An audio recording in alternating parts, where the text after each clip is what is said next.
There was an abbot, his name was Anastasius.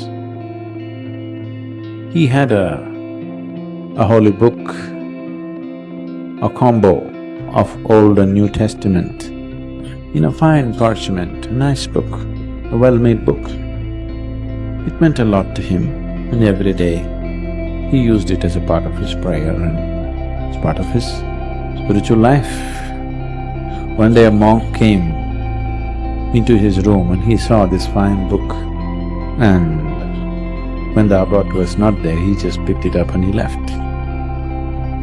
And he wanted to sell this book, so he went to a place where you can pawn things. So he went there and he said, "See, this is a fine book, I want to sell this." And in those days, he said, "For 18 pence, I'm willing to sell this book." The man looked at the book, he said, "Okay, it's a fine book, but I want to check it out. You come tomorrow, I will tell you whether I can pay 18 or not." He said, "Okay."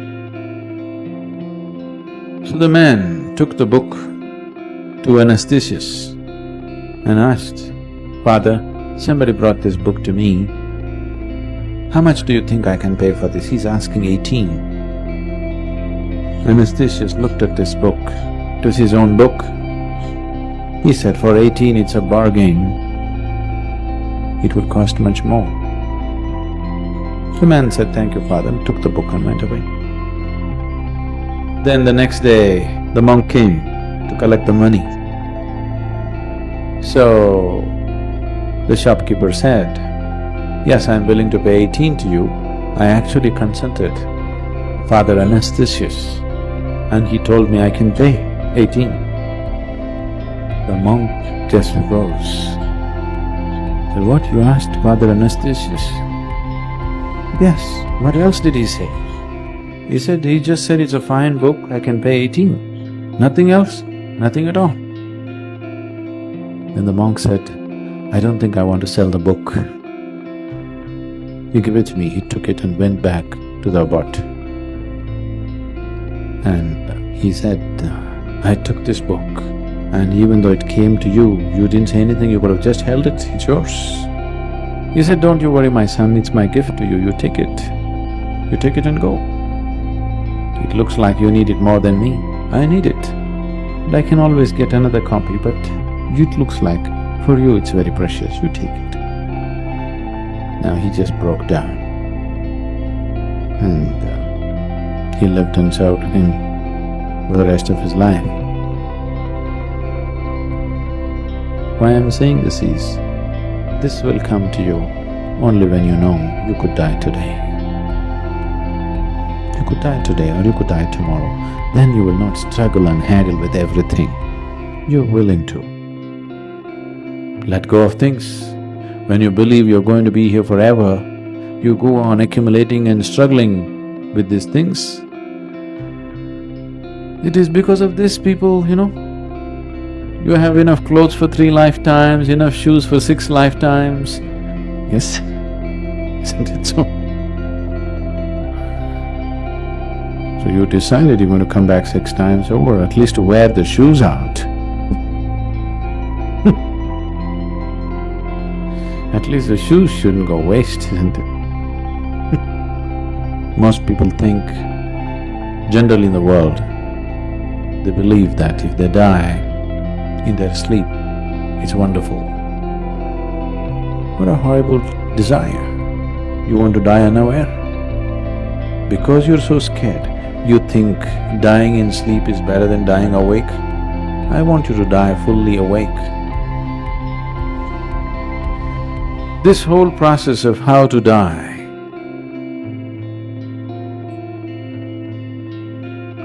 there is a whole art and a science behind it as to how to die. What are the conditions you must set up so that you die properly? See, in India this was maintained, this may be unthinkable for people. When a man has to die, he doesn't want to be among the relatives. He doesn't want to be among his children or wife or husband or anything. They will go to a strange place, which is considered auspicious or holy, and they die there. People went all the way to Kashi just to die, you know this? People went all the way to Varanasi just to die, even today. Because it's very important that you die in awareness, not in emotion. The last moment of transition decides many things. It's very easy to untie the knots of everything that you've accumulated at that final moment. Meditation is like death, please see. If you really become meditative, it's almost death-like. Everything that you call as myself will die in meditation. Your personality, your accumulation, everything just falls apart. So in that moment, untying the bondages is easy, that's why meditation. So if you did not meditate, at least death, at least the natural process that is offered to you must be made use of, isn't it? A person who meditates is consciously willing to die every moment of his life. That's why he goes into meditation, so that he's constantly aware of the mortal nature of his existence, so that he doesn't become egoistic and stupid. If you know you will die tomorrow, suddenly you will see, you will have no anger, you will have no remorse, you will have no hatred, you will have no jealousy against anybody, you will become very loving and nice. You will. And who told you you will not die tomorrow? Who gave you a guarantee that you'll not die tomorrow? Yes? Did anybody give you a guarantee card that you will not die tomorrow? There is no guarantee, isn't it? An intelligent being will live with this awareness. It could be just today. Why tomorrow? It could be today. And when we live with this awareness, you will live life fully, totally. What you call as life is just a brief happening. Once you're constantly aware of this, you will come alive. When you live here thinking you're immortal and eternal, then you live a stupid life, because you can always do it tomorrow, you know. When to do Shambhavi? Tomorrow.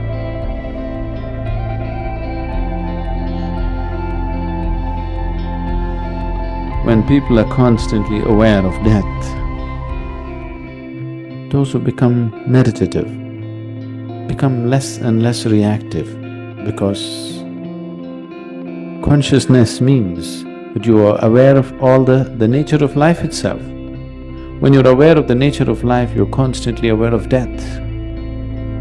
So, moment of death is a tremendous possibility, but it's better you live well, not just aim towards dying well. You learn to live well, because if this is your last life, you better live well, isn't it? If you're coming back 100 times over, you can live a stupid life. Now when you have decided this is your last life, you better live well, isn't it? Final run. Last lap must be the best lap, isn't it?